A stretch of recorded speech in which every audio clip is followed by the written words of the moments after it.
Currency is never merely a medium of exchange. It is a psychological diagnostic tool.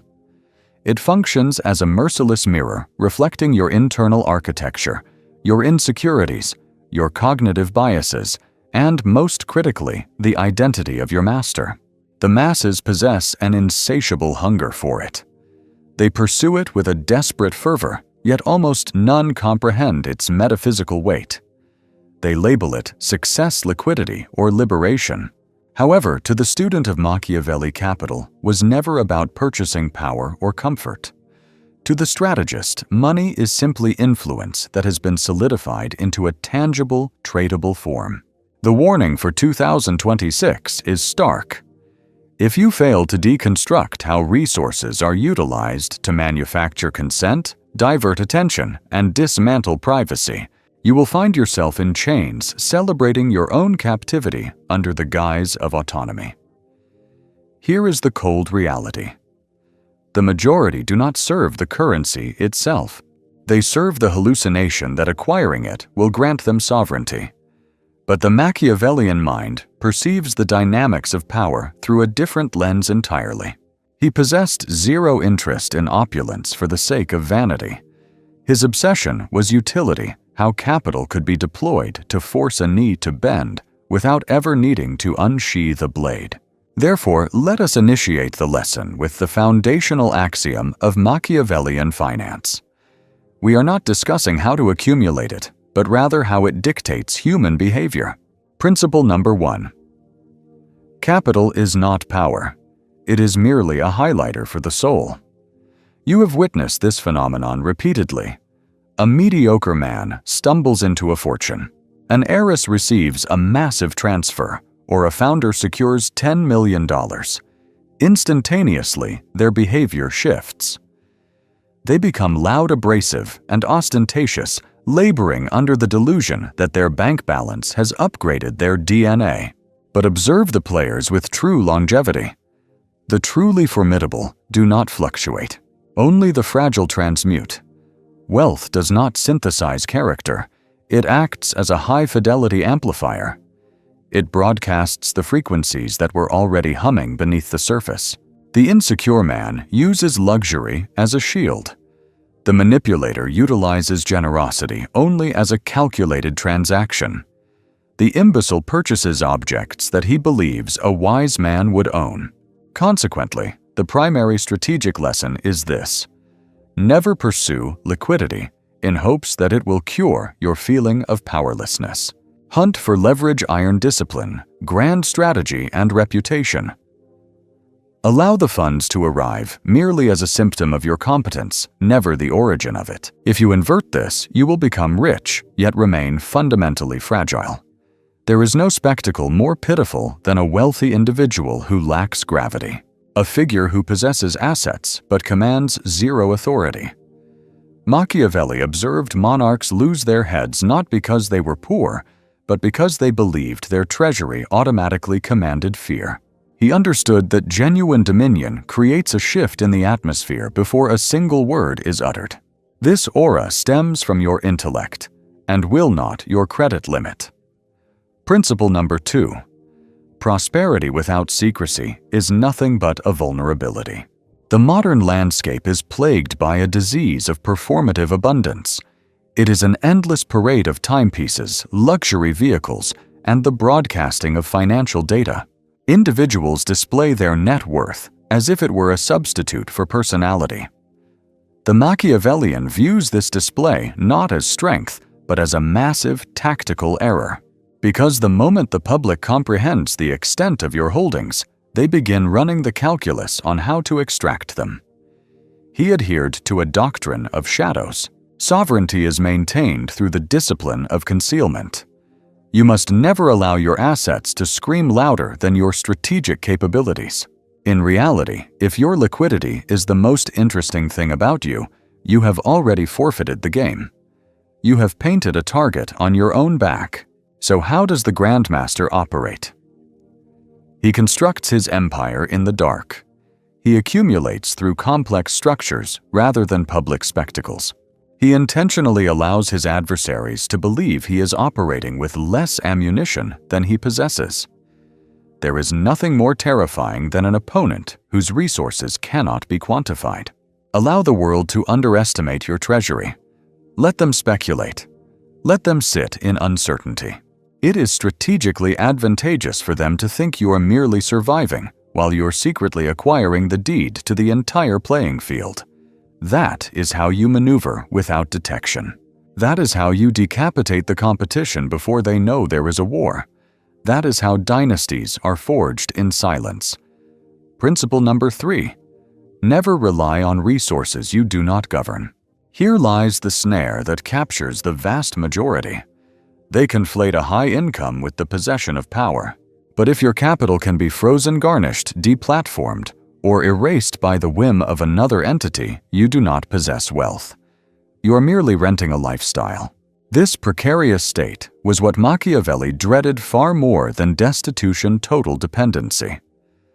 Because the second your survival hangs on a lever pulled by another man, you become domesticated. Interrogate your own position. Is your revenue stream built entirely on someone else's permission? Could your entire world disintegrate with a single phone call or algorithm change? Have you constructed your castle on land you do not hold the title to? If the answer is affirmative, you are not free. You are a decorated captive. You may be well fed, but you remain a prisoner in a gilded cage. The hand that dispenses the food owns the beast. The Machiavellian does not simply generate revenue. He excavates moats and builds high walls around his position. He establishes diversified supply lines, assets invisible to the mob. He secures cash flow that does not require public validation, viral trends, or fragile social networks. He engineers income that creates a fortress against silence and security that does not require him to be liked. Because once you have maneuvered someone into a position of financial reliance upon you, argumentation becomes obsolete. Threats are unnecessary. You need not speak at all. They will self-censor. They will offer apologies before you even register offense. They will offer their submission and label it cooperation. That is the definition of actual power. It is not control through intimidation. It is not control through notoriety. It is control through economic gravity. Those in your orbit revolve around you not because of coercion, but because your financial mass exerts a stronger pull than their own. This is the Machiavellian definition of success. Not coins, not paper, but influence that compounds silently in the background. If you fail to master the architecture of this power, you will squander your existence generating capital for other men, residing in the hallucination of comfort while a stranger determines your trajectory. Do not merely chase a paycheck. Construct absolute sovereignty. I am not referring to the performative independence you broadcast on social media for validation. I mean the invisible fortress of autonomy that no one can perceive and consequently no one can dismantle. That hidden strength is your bedrock. When you truly internalize that level of self-reliance, the need to project an image of power evaporates completely. You will simply embody it, radiating a quiet, terrifying confidence every time you walk away from a negotiation without a trace of fear in your eyes. It manifests every time you deliver a flat no without your voice trembling. And every time the people around you suddenly recognize that you are the singular operator in the room who requires absolutely nothing from them to survive. That is the precise mechanism of how real wealth operates in the shadows. It does not function through desperate obsession or flashy displays of status, but through a strategy so profound and calculated that the outside world dismisses your success as mere luck. Meanwhile, you offer a polite smile and continue stacking bricks on your empire. If you wish to decode the true physics of money, you must unlearn the pedestrian advice about spending, saving, or investing. A true Machiavellian student would tell you, master the art of how capital dictates human behavior. Why? Because currency is not just a resource to be hoarded. It is a fulcrum, a psychological lever capable of bending wills, reconfiguring choices, and illuminating the structural weaknesses in the human psyche.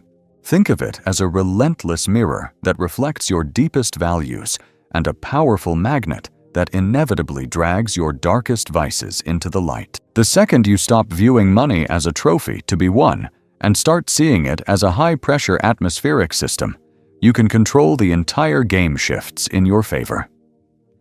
This leads us directly to the fourth law of Machiavellian wealth. Rule 4. Capital serves as the most brutal and efficient audit of loyalty in existence. People will claim they love you. They will swear they believe in your vision. They will promise eternal allegiance, claiming they would never betray you. But the moment significant sums of money enter the equation, the masks fall off, and you finally witness the raw reality of their character.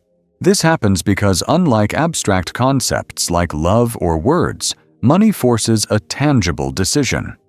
It introduces immediate trade-offs, irresistible temptations, and existential threats that override polite social contracts. If you want to know the truth, give a man total control over your livelihood and observe how rapidly his benevolence turns into tyranny. Offer a subtle bribe to a trusted associate. Watch how fast their solid principles liquefy into excuses. Or even more revealing, observe the chemical reaction in your circle when you start succeeding, and they remain stagnant. Suddenly, your market value feels like a personal insult to them. Your upward mobility is no longer an inspiration. It becomes evidence for a crime you didn't commit the crime of outgrowing them. Your elevation serves as a painful mirror, proving they have been left behind. Machiavelli famously distrusted those who only offered friendship during times of destitution. He studied their micro-expressions when wealth walked through the door. Did their eyes light up with genuine joy, or did they darken with concealed envy? Did they ask how to support the mission, or did they interrogate you on why you deserved the spoils? The truth is, money does not change people. That is a myth. Money simply acts as a developing fluid, stripping away the facade and exposing the person they were secretly pretending not to be all along. This is exactly why the Machiavellian strategist never broadcasts his net worth. Instead, he deploys it like a submarine, silent and strategic, using it to stress test the character of those around him without ever sounding the alarm. He might dangle a potential opportunity, offer a position of influence, or provide a small taste of advantage not to bless the recipient, but to observe how they handle the weight of power. If they grow arrogant with a little authority, he retracts the offer. If they become desperate and clingy, he widens the gap. If they show signs of greed, he severs the connection permanently.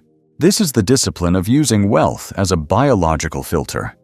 You must accept that not every human being possesses the integrity required to sit beside your financial hearth.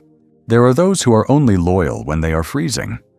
The moment they feel the warmth of your success, they conveniently forget who chopped the wood and lit the fire in the first place. Therefore, your objective is not merely to keep your finances classified. Your mission is to carefully monitor the behavioral shifts when people suspect you are wealthy, using those reactions as an architectural blueprint of their soul. Rule 5 states that the weak worship the accumulation of money, while the strong master the control of access to it. Understand that the world is divided into two distinct biological castes: those who desperately desire resources, and those who understand that desire is a leash using it to lead the pack. The fragile mind fantasizes about getting rich, whereas the formidable mind focuses on engineering systems that render others dependent on them for their very survival. Machiavelli never knelt at the altar of gold. He analyzed its gravitational pull. He perceived a dynamic that the majority of the population still fails to grasp today.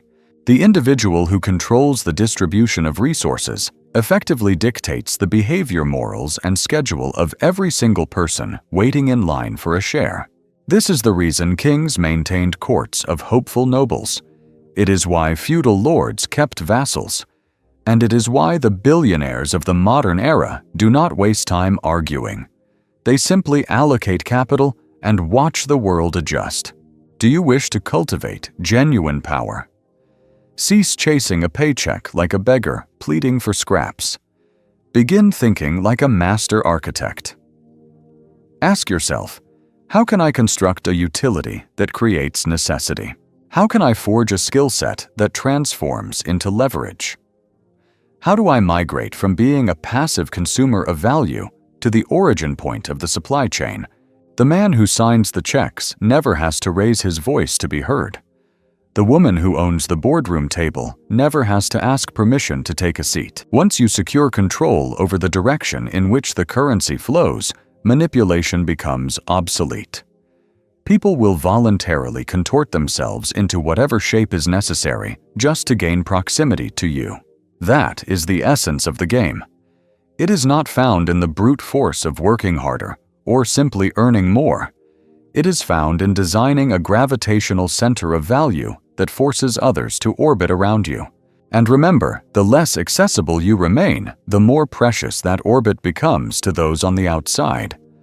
Machiavelli had no patience for generosity performed for applause.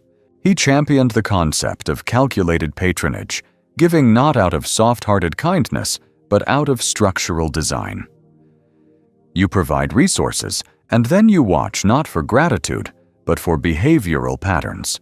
You watch to see who becomes entitled to your support, who remains steadfastly loyal, who makes the fatal mistake of assuming your favor is a permanent right rather than a revocable privilege. That is the moment you distinguish your true allies from the parasitic opportunists who are merely rehearsing the script of loyalty while waiting for their next payout.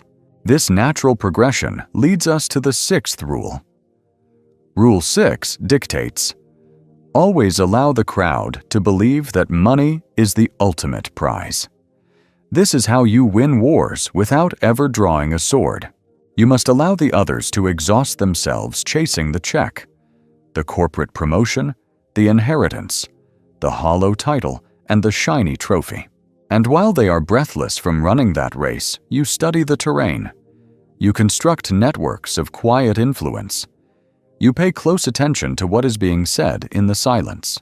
You advance slowly, methodically, never celebrating the minor victories or flinching at the petty losses.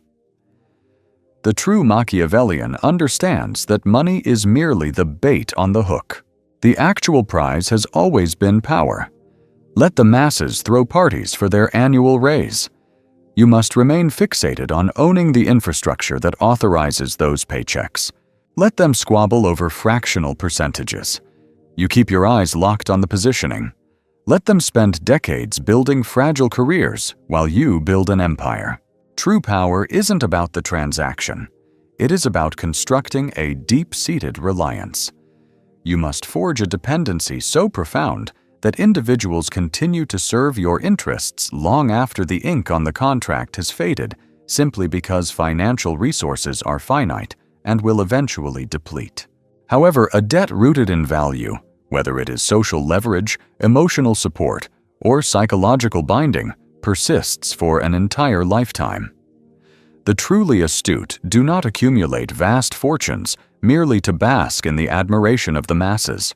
They amass wealth to cultivate absolute autonomy, creating the option to confidently stride away from the very things others are desperate to crawl toward. It is about possessing the luxury to firmly say no, while the rest of the world begs for a simple yes. Machiavelli would never squander a single moment ostentatiously flexing his riches. Instead, he would sit quietly in the corner of a crowded room, observing who flinches when the topic of money is broached, calculating who is a utility, who poses a threat, and who is entirely predictable. That, my friends, is the definition of genuine, unadulterated control. It does not stem from loud displays or insatiable greed, but rather from a deep comprehension of how capital exposes the secrets people desperately try to conceal. Once you truly master that psychological insight, you will cease to merely generate income. You will dominate the very mechanism that drives the economy, ensuring you never have to chase opportunity ever again. To the uninitiated, who fail to grasp the true nature of currency, it appears to be the sum total of existence. Yet to the select few who actually comprehend its essence, money is nothing more than a mechanical lever, a tool that functions only so long as the masses believe in the grand illusion supporting it. And make no mistake, that illusion is not about vast wealth. It is about security. At its fundamental core, money does not actually promise power. It promises insulation. It guarantees safety from physical discomfort, protection from chaotic instability, and a shield against the terrifying unknown. Machiavelli understood this dynamic with terrifying clarity. The most fiercely loyal subordinates are never the ones receiving the highest paychecks. They are the ones who are paralyzed by the fear of what their reality would look like in your absence. This brings us to the core of our strategy, the seventh law of Machiavellian wealth accumulation. Rule number 7.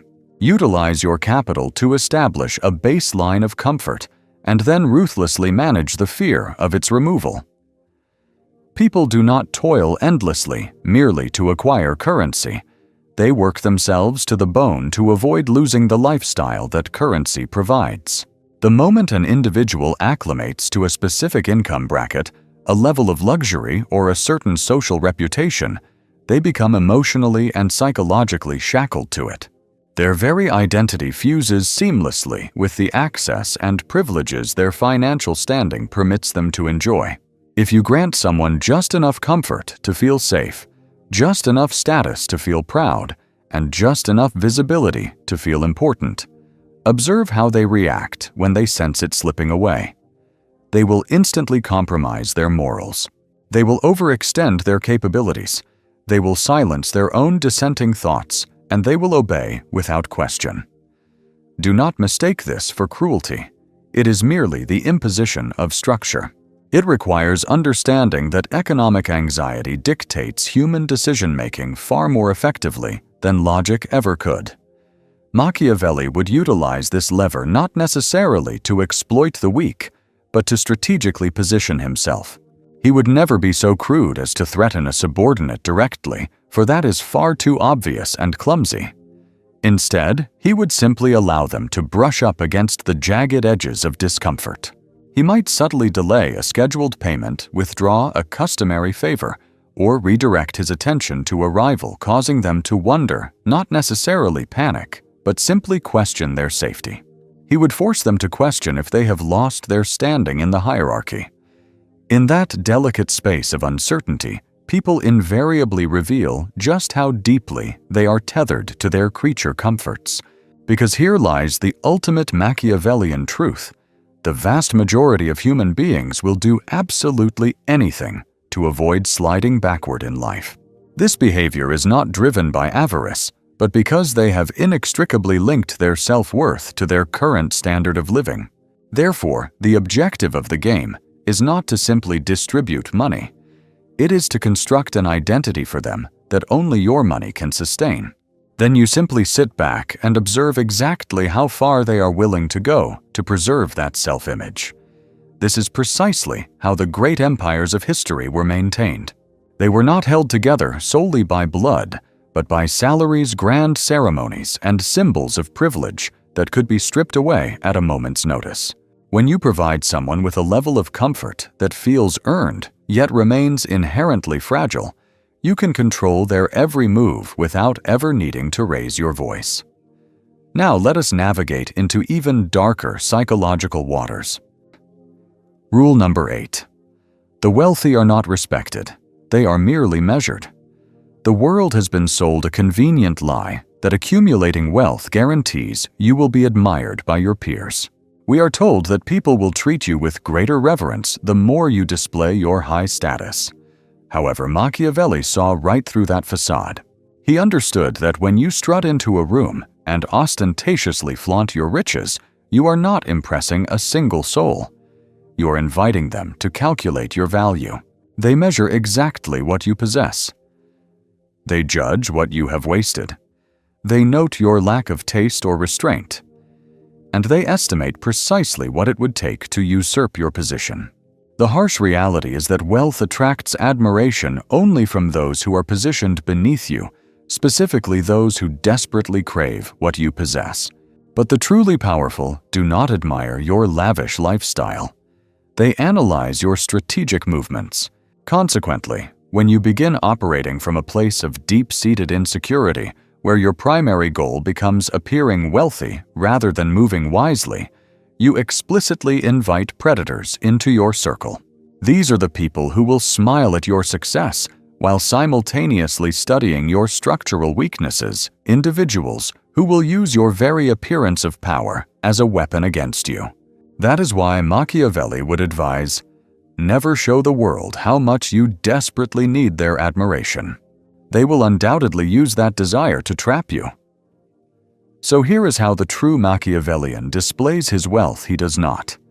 He demonstrates iron discipline, not dollars. He exhibits precision, not purchases. He wields influence, not indulgence.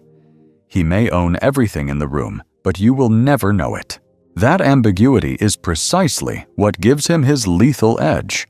Because when no one can see the full extent of your empire, no one can calculate the mathematics required to breach its walls.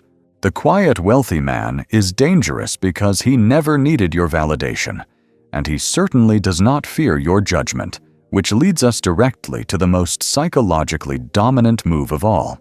Rule number 9. You must become completely unshakable, even without the money.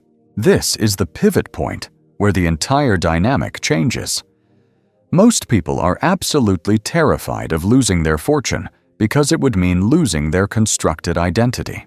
But the Machiavellian masters the one psychological state that most fear: radical non-attachment. He earns the money. He utilizes the money. He multiplies the money.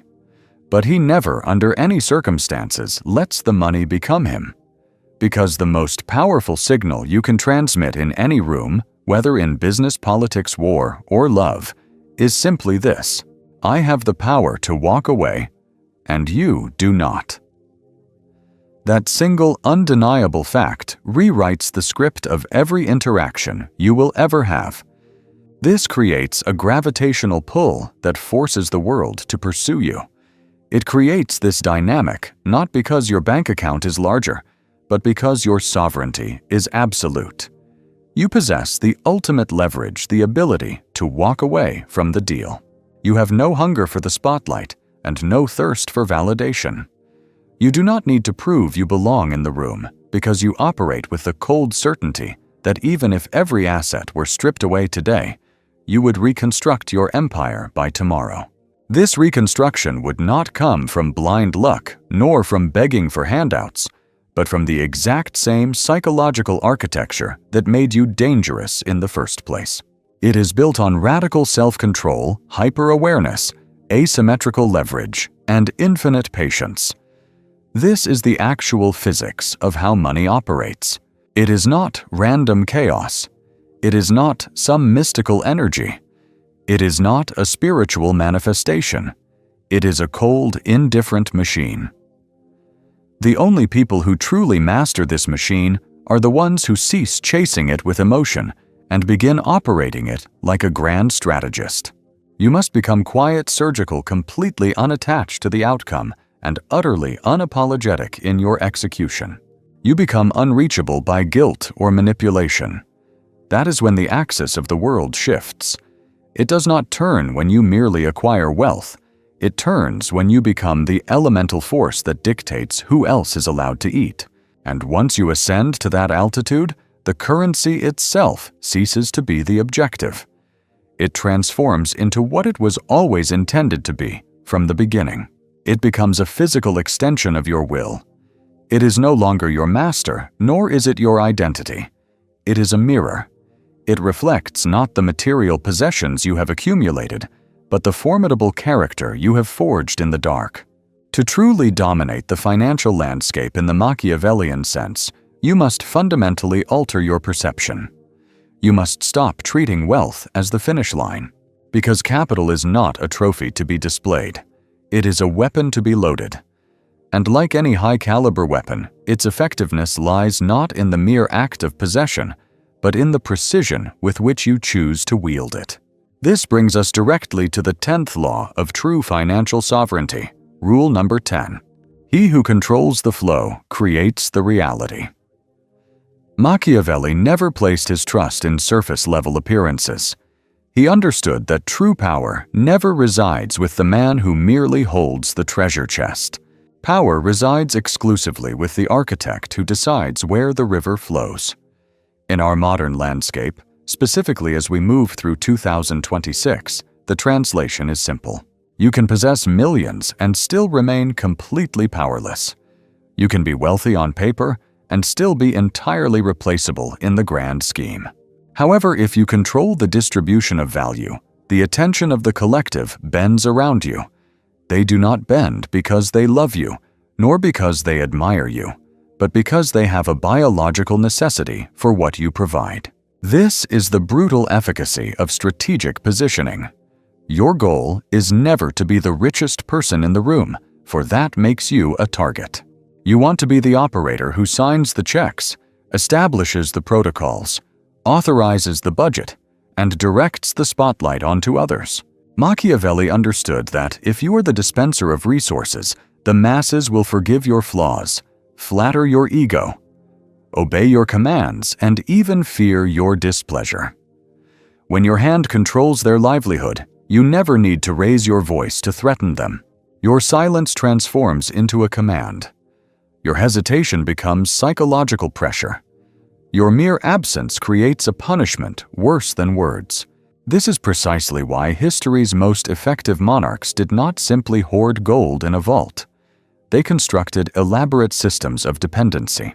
They did this not because they needed more servants, but because they grasped a fundamental law of human dynamics. People do not follow the wealth itself. They follow the source of the wealth. And for that source to remain potent, it must always appear limited, shrouded in mystery, and slightly capricious.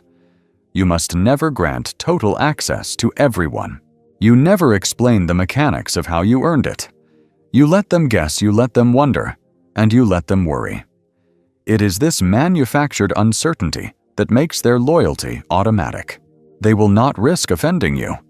This is not because you are physically intimidating, but because they are terrified of losing access to a resource they do not have the competence to replace. That is not merely financial leverage. That is total behavioral control. And this seamlessly leads us to the next tier of wealth architecture. Rule number 11. Never teach the distinct mechanics of your system. Train them to depend on the result. In the current digital landscape, everyone is desperate to become a guru, to broadcast their blueprint, to sell their proprietary methods, and to package their hard-won success as a cheap tutorial. But the true Machiavellian operator never reveals the source code of his dominance. He allows the public to benefit from the fruit, but he never allows them to understand the root. Because the moment they understand the system, they possess the ability to replicate it.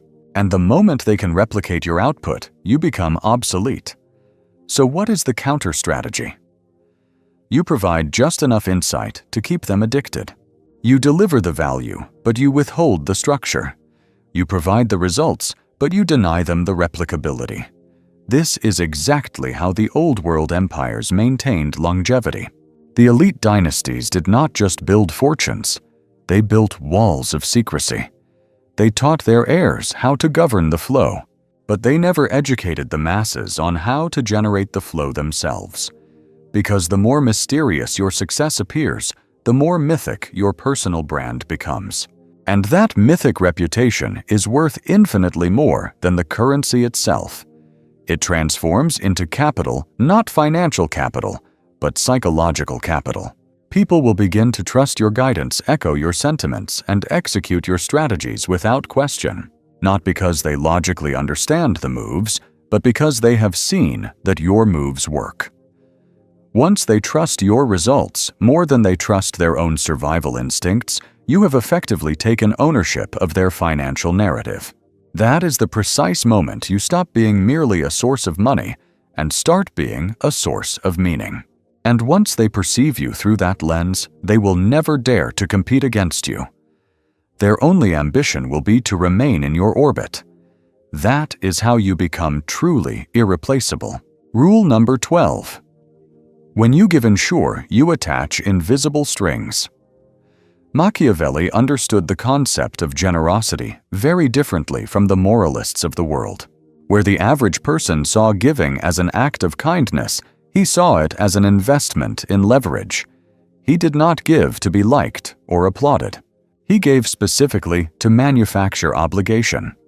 Because the uncomfortable truth about human nature is simply this: people rarely remember the pain you caused them, but they feel eternally bound by unexpected assistance. When you give in a manner that feels rare, highly targeted, and overwhelmingly generous, people will anchor their self-worth to the moment you saved them. They may never vocalize it, but deep in their subconscious, they will carry the weight of a private debt. That is how ironclad alliances are forged. Not with blood oaths or contracts, but with strategic charity. The critical key, however, lies in this nuance. Move in total silence and broadcast nothing to the world. Do not wait around for a thank you that may never come. And whatever you do, never make the mistake of repeating a favor unless you are absolutely certain it solidifies your position above them. If it becomes a habit, you become a servant rather than a savior. Assistance from you needs to land with the weight of a rare event, something exceptional that is unlikely to happen twice. Scarcity is what creates value. It turns a simple act into something sacred. Human nature dictates that we fiercely protect and cherish what we fear we will never possess again. The goal isn't to be viewed as merely generous or kind-hearted. That is a weak position. The objective is to be perceived as absolutely irreplaceable, the only steady hand available when the walls are closing in and the crisis hits its peak. In that specific moment of vulnerability, you birth deep-seated guilt, undying loyalty, and a form of quiet submission. This isn't achieved through overt manipulation or force, but rather through the indelible memory of who saved them when no one else could. Once a person begins to filter every choice and decision through the heavy lens of the debt they owe you, the need for direct orders vanishes. You no longer have to push or pull. The psychological weight does the work for you. They will follow your path instinctively. Machiavelli understood this quiet dominance well. It is the sophisticated ability to engineer the entire emotional economy surrounding you, relying not on brute force, but on the crushing weight of unspoken obligation. This understanding of leverage leads us inevitably to the final evolution of personal power. We have arrived at Rule 13. Construct an existence where wealth is undeniably present, yet speaks in a whisper. This nuance is the sharp dividing line between the merely rich and the truly powerful. The rich feel the need to discuss their money constantly. They are noisy about it. The powerful have no such need. They inhabit rooms where immense wealth is the silent foundation of the floor they stand on, never the topic of conversation. It is assumed, not announced. They curate a circle of associates who understand value on an instinctive primal level rather than reacting emotionally to price tags. These are individuals who have long since transcended the desperate chase for status. They have reached a state of perfect equilibrium. For them, capital is no longer their identity or their master. It is merely a cold, efficient instrument to reshape reality, and that is the ultimate endgame. You must never be the person at the table prattling on about income brackets, tax loopholes, or the specifics of a deal. That is the behavior of someone still climbing, someone still insecure about their standing. Instead, aspire to be the figure who sits in absolute silence during the chaos of the meeting. You say very little, you sign the check with a steady hand, and you walk out the door while everyone else is still arguing over the details. Move through life completely unbothered by market fluctuations or temporary setbacks.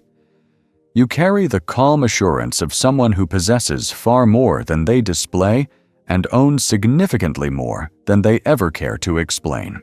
You wield an influence that extends far beyond what you need to prove on paper. This is how resources function for the true Machiavellian strategist. It is never loud. It is never frantic. It is devoid of desperation. It is simply there, heavy and undeniable. It acts like a shadow trailing behind every move you make, a subtle reminder to the world that your true power does not reside in your physical possessions. Your power lives in your internal structure. It thrives in your discipline, your restraint, and most importantly, in the impenetrable silence that no one around you can quite decode.